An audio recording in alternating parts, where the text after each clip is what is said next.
ভাই, আমরা দুজনে ডিসিশন নিচ্ছি, আমরা দুজনে পাইলট হব, এটা আমাদের অনেক দিনের স্বপ্ন। আচ্ছা চল আমার লগে। এই লো, এই বিমানটাকে উড়া তোরা।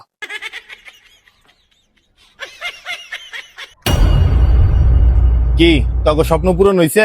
আরে দূর ভাই, আমরা কি খেলনা বিমানের কথা কইছি? ভাই আমরা তো উড়ামু আসল বিমান, যে বিমানে অনেক যাত্রী থাকবো। অনেক অনেক যাত্রী নিয়ে আমরা এক দেশ থেকে আরেক দেশে যাবো, সরকারের কাছ থেকে আমরা স্বর্ণের মেডেল নিব, এটাই হলো আমাদের স্বপ্ন।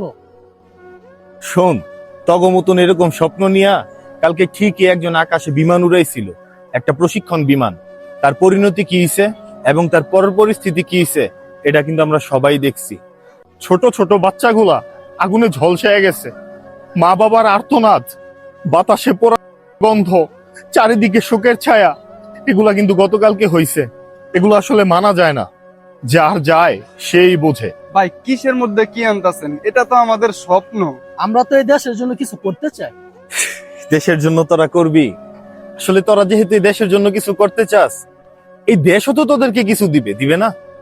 যেমন বইটা ছাড়া নৌকা দিবে, চাকা ছাড়া গাড়ি দিবে, ইঞ্জিন ছাড়া ট্রেন দিবে, আর দুনিয়ার সকল প্রকার যান্ত্রিক ত্রুটিযুক্ত বিমান দিবে।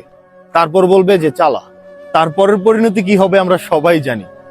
ভাইরে, আমি চাই না তোদের হারাইতে বা কেউ তার সন্তানরে হারাক। ভাইরে, খুব সাধারণ মানুষের মতন বাঁচতে চাই, এর বেশি কিছুই দরকার নাই। প্রয়োজনে মাটি কেটে ভাত খামো, বেশি বিলাসিতারও দরকার নাই। কারণ এই দেশে বাইচা থাকাটাই সবচেয়ে বড় চ্যালেঞ্জ। না ভাই, আপনি ঠিকই বলছেন। আসলে এই দেশের সিস্টেম ঠিক না হওয়া পর্যন্ত স্বপ্নকে স্বপ্ন জগতে রাখতে হইব। হ, এই দেশে থাইকা বেশি আশার স্বপ্ন দেখার দরকার নাই। চল জায়গা।